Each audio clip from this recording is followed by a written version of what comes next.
You hit 40 and suddenly everyone's got an opinion about creatine. Your buddy at work swears it'll wreck your kidneys. Your doctor cousin says it's just for meatheads in their 20s. Your brother-in-law is convinced it's why his hairline moved. And your own brain is quietly asking, is it too late for me to even bother? So I decided to find out myself. I'm 42. I took creatine every single day for an entire year. Same dose, same routine, 365 days straight, just to see what actually happens to a body like mine.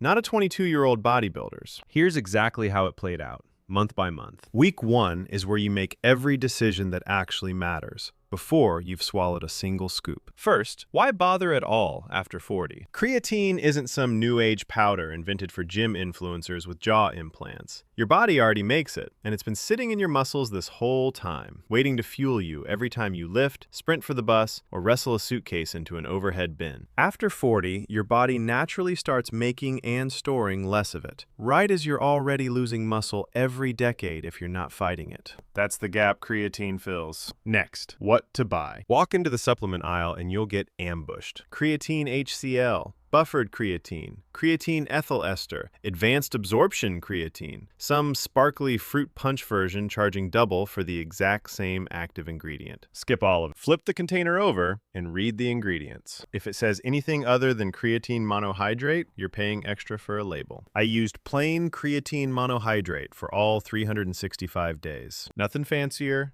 nothing needed, no regrets. Then, dosage. 5 grams a day covers most people, regardless of age. Bigger guy, nudge it to 6 or 7. Smaller frame, take a touch less. What actually matters isn't the exact gram count, it's consistency, day after day, whether you feel like it or not. One thing worth saying out loud for this age group specifically, if you're managing kidney issues, blood pressure medication, or anything else your doctor's already keeping an eye on, run this by them before day 1. For most healthy adults, decades of research point to creatine being one of the most studied and safest supplements you can take. But most healthy adults isn't the same as every single person reading this. Last call. Loading or no loading? The loading phase, 20 grams a day for a week, saturates your muscles fast, but it can also stage a full riot in your stomach. The slow route, just 5 grams a day from day 1, gets you to the exact same saturation point in 3 to 4 weeks with 0 digestive drama. At 40 plus, I'll take 0 drama over 1 faster week every time. I went slow. No regrets there either. So I picked a time and stuck with it. Coffee some mornings, a protein shake after training on others. Timing barely matters. Showing up every single day does. Then I just waited. No fireworks, no overnight transformation, just a quiet 3 to 4 weeks of my muscles slowly topping off the tank. Day 30 came and went, and honestly, nothing dramatic to report yet. That's normal. The real story hadn't started. Once you're fully saturated, here's the simple version of why any of this works. When you lift something heavy, a barbell, a bag of mulch, your kid, whatever your version of heavy is these days, your muscles burn through a fuel called ATP almost instantly.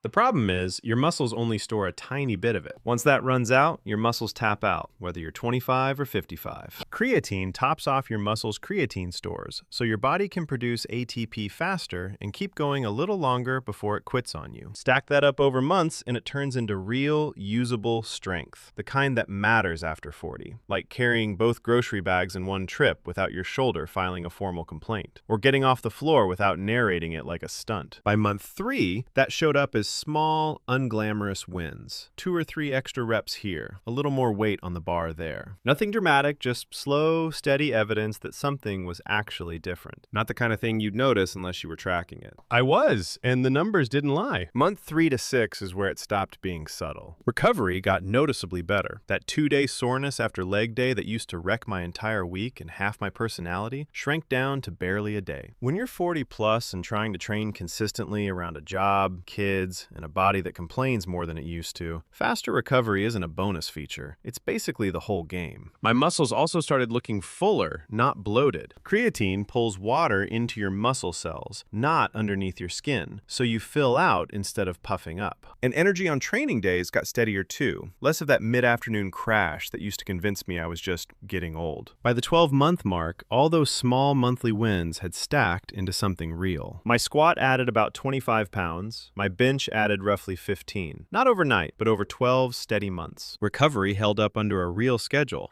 and energy stopped cratering every afternoon. A full year also gave me time to test every fear people in this age bracket actually carry around. Did it wreck my kidneys? No. My labs came back completely normal, same as the year before, which lines up with what decades of research on healthy adults has shown again and again. Did it thin out my hair any faster? No. If your hairline is moving in your 40s, that's genetics doing what genetics does, not a tub of powder from the supplement aisle. Did it make me retain water and look soft and puffy? No, that's a different kind of water retention entirely, and it doesn't work that way. And the big one, the one that's really behind most of the hesitation, was I simply too old for any of this to make a difference? Also no. Muscle stays trainable well past 40. It just asks for a little more intention and consistency than it used to, which, honestly, is true of most things at this age. So if you're over 40 and wondering whether creatine is still worth it, or whether that ship sailed back in your 20s, it might genuinely be one of the few supplements actually worth your money at this stage of life. If you're still not sure which dose or which loading approach fits your situation, I break all of that down in the link below.